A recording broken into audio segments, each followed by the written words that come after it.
Pour l'inscription, la modification, le changement de statut ou encore la radiation.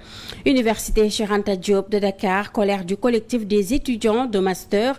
Les étudiants dénoncent une discrimination dans le paiement des bourses et des aides sociales. Le collectif menace de hausser le ton si jamais les autorités ne réagissent pas à leurs doléances.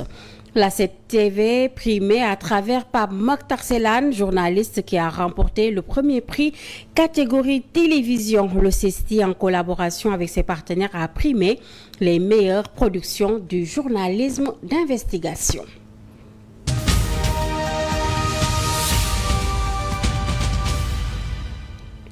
Merci de votre fidélité et bienvenue dans cette édition. La 145e édition de l'appel des Layènes sera célébrée ce jeudi et vendredi à Cambérène, Ngor et Yoff. En prélude de la célébration de cet événement religieux, le président Bassirou Diomaye Faye s'est rendu à Cambérène cet après-midi. Le chef de l'État a eu un tête-à-tête avec le khalife général de la confrérie musulmane des Layènes, Serigne Mamadou Makhtar Thiaw-Laye. Le chef de l'État a ensuite rencontré le coordonnateur général de l'appel, Seydina Issa Thiaw-Laye, où il a fait sa déclaration d'usage, comme il est de coutume lors des visites qu'il effectue dans les foyers religieux à l'approche des grands rendez-vous confrériques. Dans son discours, le chef de l'État a fait part des engagements du gouvernement à accompagner la communauté laïenne. Il a demandé par ailleurs à la famille religieuse de lui faire part de toute autre préoccupation qu'il promet de satisfaire. Nous y reviendrons dans nos prochaines éditions avec nos équipes sur place. En prélude à la 9e journée nationale Setal Suñu Réew, le ministère de l'Intérieur, à travers la direction de l'autonomisation des fichiers, a lancé aujourd'hui une opération spéciale d'enrôlement pour l'obtention de passeports et de cartes d'identité nationale. Si cette opération est bien appréciée par certains, d'autres s'offusquent par contre de leur non prise en charge. Compte plutôt Mamadou Kanté, Tamsir Kandi, reportage. Pour échapper aux nombreuses péripéties qui minent souvent l'obtention de passeports et de cartes nationales d'identité biométrique, plusieurs citoyens se sont déplacés pour bénéficier de cette opération d'enrôlement. Comme élément de la police. Comme vous le constatez, tous les moyens sont déployés pour faciliter cette opération d'enrôlement. En plus donc des commissariats de police, le ministère de l'Intérieur et de la Sécurité publique a décidé d'installer des centres d'enrôlement en prélude de la 9e journée de Setal Suñu Réew pour faciliter aux citoyens l'accès à ces deux documents d'identification. Cependant, pour la carte nationale d'identité biométrique, les données électorales ne seront pas prises en compte. Parce que la période de révision n'est pas encore ouverte. Et je voudrais profiter de cette occasion pour lancer un appel à tous les Sénégalais que la révision ordinaire des listes électorales est prévue du 1er février au 31 juillet. L'initiative est tout de même bien appréciée par certains demandeurs. Bon, c'est une bonne idée aussi. Parce que des fois... C'est une bonne idée. Ces genres d'initiatives aident souvent les personnes qui sont dans des cas d'urgence de bénéficier de ces opérations. Par contre, l'information sur la supposée gratuité véhiculée sur certains réseaux prête à confusion. Mais de gratuite parce que nous venons timbre 20 000. De même que sur ceux qui sont habilités à en faire la demande. Quand on est venu, on nous a fait savoir que tous ceux qui n'ont jamais eu de passeport doivent retourner à la DAF. On ne peut pas passer la nuit ici pour qu'on nous dise qu'on n'est pas concerné. Personnellement, j'avais décidé de ne pas aller travailler rien que pour bénéficier de cette opportunité. Au final, le directeur de l'autonomisation des fichiers rappelle que pour les passeports, il faut bel et bien 20 000 francs pour la quittance. Et pour les demandeurs de duplicata de la carte nationale d'identité biométrique, il faut toujours les 10 000 francs CFA. Les demandeurs ont ainsi 3 jours pour bénéficier de cette opération d'enrôlement.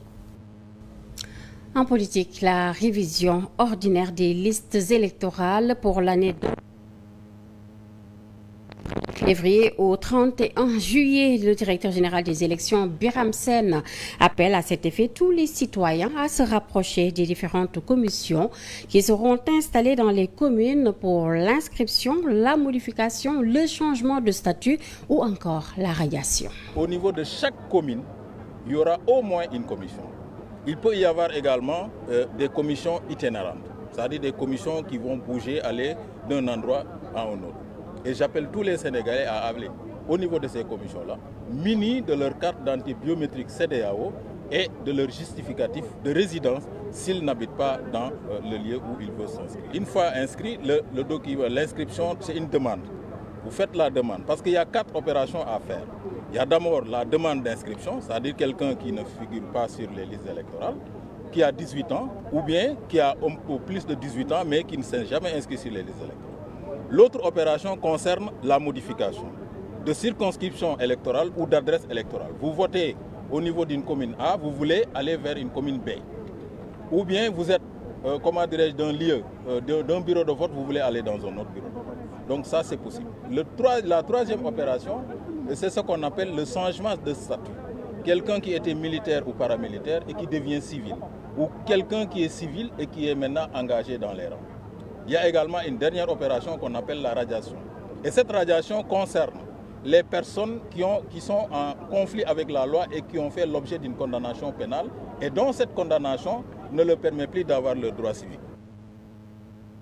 Le Premier ministre Ousmane Sonko a annoncé à travers une circulaire une rationalisation stricte des missions à l'étranger touchant plusieurs aspects, sélection des missions, coût des billets d'avion, indemnités journalières et taille des délégations. Dans un souci de bonne gouvernance et de contrôle accru des dépenses publiques, cette circulaire rappelle l'importance du respect de la réglementation afin d'optimiser l'utilisation des ressources de l'État. Le document qui encadre le placement à l'étranger des agents de l'État et fixe les taux des indemnités a été adopté pour organiser ces missions. Migration circulaire, l'Union internationale des syndicats des travailleurs de l'alimentation, textile et similaire. Initiative. Cependant, l'État a veillé au respect des conditions de travail et de vie des jeunes Sénégalais qui vont monnayer leur force dans les plantations agricoles en Espagne. Toutefois, elle interpelle l'Union, le président Diomaye Faye a matérialisé la politique d'emploi pour réduire le taux de chômage et le manque d'emploi. La migration circulaire, l'occasion fait le larron pour bien des jeunes rêvant d'aller en Europe pour des lendemains meilleurs. Ils seront nombreux à travailler dans les plantations espagnoles. L'État est donc appelé à prendre les devants pour éviter toute violation des droits des Sénégalais. Ça peut être positivé dans la mesure où ces jeunes qui sont là, ils restent là du matin au soir à ne rien faire, qui sont au chômage, qui ne travaillent pas, qu'ils trouvent un contrat à durée déterminée pour aller exercer ailleurs. Ça a un côté positif. La seule chose sur laquelle il faut travailler peut-être, c'est sur les conditions de travail là-bas. Ceci doit être un signal fort pour l'État à soutenir sa jeunesse en quête d'une stabilité sociale et de paix en soi. Le chômage et le manque d'emploi montent crescendo. Pourtant, l'agriculture est un des moyens pour les soulager. Le problème aussi reste à maintenant voir aussi, comme l'avaient promis les nouvelles autorités, comment faire pour retenir la jeunesse au Sénégal. Créer les emplois, des jeunes qui sont très bien formés en agriculture parce que les centres de formation sont là. Je pense que ce qui reste maintenant, c'est une réelle volonté politique et l'aspect financier pour les aider à concrétiser la vision politique sur la souveraineté alimentaire. Les nouvelles autorités n'ont plus d'excuses. Concrétisez votre politique d'emploi pour caser ces jeunes. Direction l'UCAD, où le collectif des étudiants de master non payés est toujours en colère. Les étudiants dénoncent une discrimination dans le paiement des bourses et des aides sociales. Le directeur général de la bourse est pointé du doigt. La plupart des étudiants là qui demandent la bourse, ils ont successivement réussi à avoir les 30 crédits comme ceux qui ont reçu. Ceux qui ont reçu, ils ont les mêmes critères et ils ont les mêmes conditions. Ils sont égaux que les autres. Alors payer une partie et ne pas payer l'autre, c'est illégal d'ailleurs. Et je pense que le désert de la bourse, si sincèrement ce qu'il dit est vrai, il a dit que il a reçu une instruction venant de supérieur, donc sûrement du premier ou bien ministre ou bien du président, lui disant que de ne payer aucune allocation qui n'est pas reconnue, c'est-à-dire qui est fictif. Et je pense que cette fictif ne peut pas être existante. Si elle est fictive, comment est-ce qu'ils ont fait pour payer une part des étudiants au nom des bourses d'accompagnement? Est-ce en même temps cette même chose fictive serait à l'origine de ne pas payer aussi les aides sociales et les bourses sociales? Parce que toutes ces bourses-là, aides sociales, bourses d'accompagnement, ça c'est pour aider les étudiants. Après l'indignation des étudiants de l'université du Sine Saloum campus de Fatick, c'est au tour du campus de Kaolack de monter au créneau face à la presse. Les étudiants ont fustigé leurs difficiles conditions de travail au sein de l'institution. Depuis 2015, notre université est en construction. Nous sommes actuellement en 2025 et aucun des travaux n'a été achevé. Cette situation est inacceptable. Il est important de rappeler, en juin 2024, le ministre de l'Enseignement supérieur, Dr Abdourahmane, a fait ici sa visite. Il nous a promis de rejoindre nos campus officiels au plus tard en octobre 2024. Et jusqu'à maintenant, aucun des travaux n'a été achevé. Nous sommes toujours en attente. C'est inacceptable. Maintenant, l'État a décidé de programmer les inscriptions de la promotion 7. Ici à Lucerne, nous sommes dans nos locaux provisoires. Et je vous le promets, nous n'accepterons jamais, encore une fois, jamais, la présence de la promotion 7 ici, dans les locaux provisoires. Nous sommes déjà en surcharge. Nous n'allons pas l'accepter. Et puis, cette colère des plongeurs de la plage de Ouakam, ils dénoncent les pratiques de l'entreprise Waterfrom qui se trouve sur le littoral et qui déverse leurs déchets dans la mer. Conséquence, les plongeurs sont confrontés à beaucoup de difficultés, dont la rareté du poisson. Il y a un sentier ici tout près, on l'appelle Waterfront. Ils sont en train de construire des immeubles. Mais ils prennent toute leur latérite et ils le déversent dans la mer. Et ça cause des dommages collatéraux pour nos frères plongeurs et ils ne peuvent plus s'exercer. Du coup, ça crée beaucoup de chômage chez nous. Et on est des impactés. On voulait alerter l'État pour qu'il prenne des mesures adéquates. Parce qu'on doit protéger aussi la mer. Parce que nous, on est là depuis nos ancêtres. Et on ne peut pas nous imposer des choses. Et on ne peut rien faire sans alerter l'État. C'est pourquoi on est là pour alerter l'État, pour qu'il prenne des mesures à ce niveau. Vraiment, nous les sollicitons pour qu'ils prennent les mesures adéquates pour régler notre problème. Il y a plus de 200 ou 300 pirogues de pêcheurs qui font la plongée. Il y a les gens qui font la pêche, mais il y a les gens qui font la pêche au filet. Mais la mer est polluée. C'est pas ça le problème. La mer est polluée, c'est à cause du sentier qui sont là. Cette TV a l'honneur dans cette édition. Le CESTI, en collaboration avec ses partenaires, a primé les meilleures productions du journalisme d'investigation. Parmi les récipiendaires, Pape Mokhtar Sellane, journaliste à la 7TV, qui a remporté le premier prix catégorie télévision. Le panel a été aussi l'occasion de discuter du modèle de financement de certaines productions au sein des rédactions. Un compte-rendu signé Moussa Mané Fali Diop. Il remporte le premier prix catégorie télévision. Pape Mokhtar Sellane est issu de la 33e promotion du CESTI. Sa passion pour le journalisme d'investigation est encore primée. Lorsque j'ai recevé le prix, j'ai remercié le CESTI Oxfam pour cette initiative. Parce qu'en fait, le journalisme d'investigation, c'est le parent pauvre dans les médias sénégalais, où on a l'habitude de ne voir que des couvertures au quotidien avec des séminaires dans des hôtels, avec des micro-trottoirs et autres.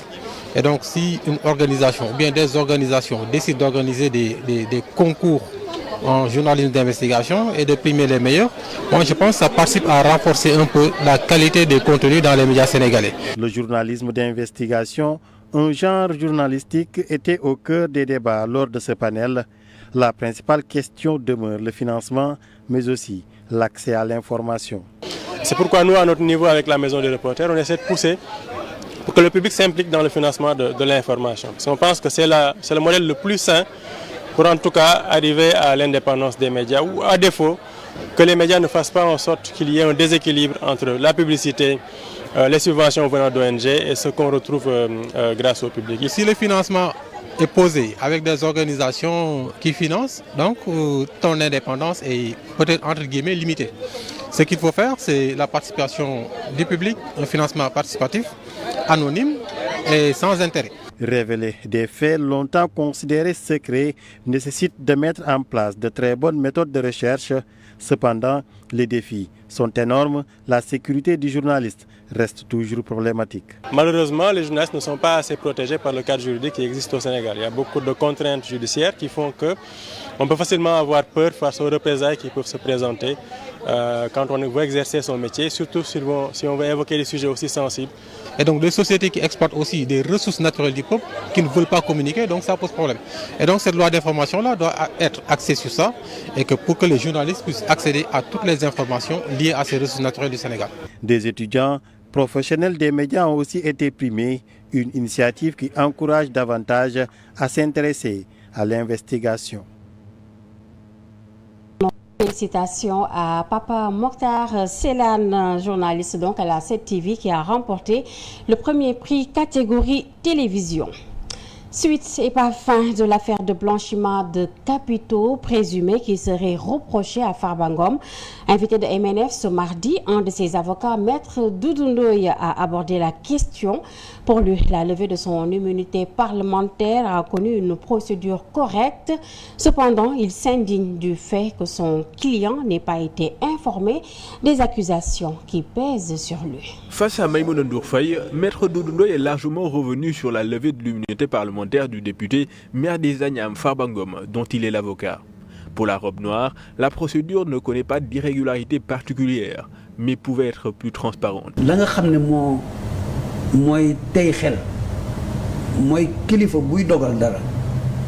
Ce qui n'est pas normal, c'est que l'Assemblée puisse voter pour la levée de l'immunité d'un député sans savoir le contenu du dossier. Ce qu'ont dit Guy Marius Sagna et Aïssata Tall Sall est vrai, et je l'ai déjà dit. Par ailleurs, Maître Doudou Ndoye regrette que les faits reprochés à son client Farba Ngom ne lui soient pas notifiés jusque-là. Lorsque tu accuses une personne, aie l'amabilité de l'appeler et de lui faire part du fond du dossier, de lui demander son avis, qu'elle apporte des preuves d'innocence si elle en a. Le temps que la CENTIF puisse terminer son enquête, moralement, c'est ce qu'il fallait faire. Ainsi, Maître Doudou Ndoye invite les autorités judiciaires à respecter toute la procédure, car selon lui, une enquête préliminaire devra être menée avant de présenter le dossier au juge d'instruction. Pabanda Gaye, Bamako, Niamey et Ouagadougou ne font plus partie de la CEDEAO. C'est maintenant officiel. La communauté économique des États de l'Afrique de l'Ouest a annoncé à travers un communiqué le retrait de ces trois pays de l'organisation sous-régionale. La décision intervient un an après que les pays de l'Alliance des États du Sahel ont exprimé leur intention de prendre leur destin en main loin de l'instance sous-régionale. Même si le divorce est acté, la CEDEAO se dit toujours ouverte plutôt au dialogue pour permettre à ces pays frères de revenir sur leurs décisions. La communauté économique des États de l'Afrique de l'Ouest s'est finalement pliée à la volonté des pays de l'Alliance des États du Sahel, qui, il y a un an, avaient formulé leur intention de quitter l'organisation sous-régionale. C'est officiel, le divorce est acté. Dans un communiqué publié ce mercredi 29 janvier 2025, la CEDEAO a annoncé le retrait du Mali, du Niger et du Burkina Faso de la liste de ses membres. Mais pour des soucis humanitaires, la CEDEAO a décidé de laisser ses portes entrouverte pour les pays de l'AES, du moins pour une période de 6 mois, afin de leur donner la possibilité de reconsidérer leurs décisions. Pour assurer une transition proportionnée, la CEDEAO a pris quelques dispositions tout tendant à rendre moins pesantes les conséquences de la sortie des 3 pays sur les populations concernées. À cet égard, les passeports et cartes d'identité nationaux arborant le logo de la CEDEAO resteront valides jusqu'à nouvel ordre pour les citoyens de l'AES. Les échanges commerciaux se poursuivront selon le schéma de libéralisation des échanges et la politique d'investissement de la CEDEAO. La libre circulation des personnes, le droit de résidence demeure garanti pour les ressortissants de ces pays. En dépit de ces actions conciliantes de la CEDEAO, Bamako, Niamey et Ouagadougou se montrent toujours réfractaires à toute idée de réconciliation. D'ailleurs, ils envisagent même de mettre en circulation ce mercredi leur propre passeport. Hier, des milliers de personnes ont manifesté au Mali, au Niger et au Burkina Faso pour exprimer leur soutien à la sortie des pays de l'AES de la CEDEAO. Les multiples médiations enclenchées pour réconcilier les 2 blocs sont ainsi restées sans succès. Le président de la République, Bassirou Diomaye Faye, en mai dernier, avait effectué une tournée dans ces 3 pays pour tenter de convaincre les militaires au pouvoir de revenir sur leurs décisions. Les pays de l'AES en veulent à la CEDEAO. Ils lui reprochent de leur avoir imposé des sanctions illégales à la suite des coups d'État qu'ils ont connus et d'être, selon leurs convictions, une institution qui roule pour les intérêts de la France. Djembombay, ce mercredi 29 janvier, le M23 et l'armée rwandaise contrôlent la zone autour de l'aéroport et occupent désormais la quasi-totalité du centre et des faubourgs de Goma, la capitale du Nord Kivu. Un sommet de la communauté est-africaine est annoncé à Nairobi ce mercredi, mais le président de la RDC, qui suit de près l'évolution de la situation à l'est du pays, n'a pas prévu de participer à la réunion, annonce sa cellule de communication. C'est la fin de cette édition. Merci à vous tous de votre attention. Ensuite des programmes. Au revoir.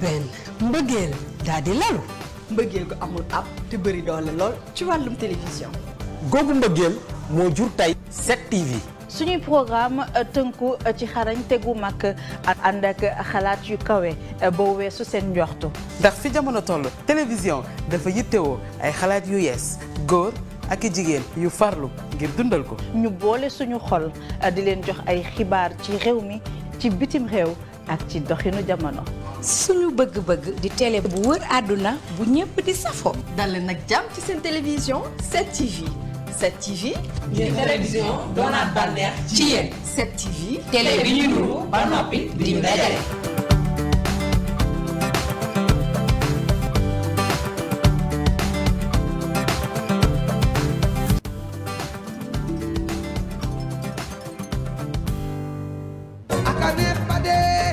Banjul lañu jëm ca 17e édition wu gala de l'intégration africaine ci parrainage wu son excellence monsieur Adama Barrow bu Gambie FOGECA du forum des opérateurs pour la garantie et l'émergence économique en Afrique muy doon samedi 1er février ca Banjul gala bu FOGECA bi nag di rendez-vous bu mag Afrique yëpp ndaanaan dañ fay jóge ñëw Banjul ndax FOGECA moo woote muy secteur privé africain bi yëpp a fay nekk autorité publique yeeg institution yeeg organisation régionale yeeg sous-régionale yi ñëpp a nga jëm Gambie le 1er février événement bi dina rëy de lu toll ci 800 chefs d'entreprise ak ay opérateurs économiques africain ñëpp daje ca Banjul rendez-vous bango samedi 1er février 2025 ca Banjul pour soirée boo xam ni kenn dootu ko fàtte muy guddik bidéo Afrique yi ku koy tëgg ñu ne le golden boy de la musique sénégalaise Wally Balago Seck et le Ramdan kuy njëkk yéeg sur scène Assane Ndiaye et le ngewel gi Basekou Kouyaté et Ami Sakho du Mali Adja Kiné Lam invité d'honneur Wally Seck soog a yéeg sur scène en compagnie du Ramdan 1er février ca Banjul à partir de 20h jàpp leen ku ci bëgg am lu la leer wooteel ci 00 221 77 220 0022 wala 00 220 713 11 24 wala 00 221 77 360 94 34.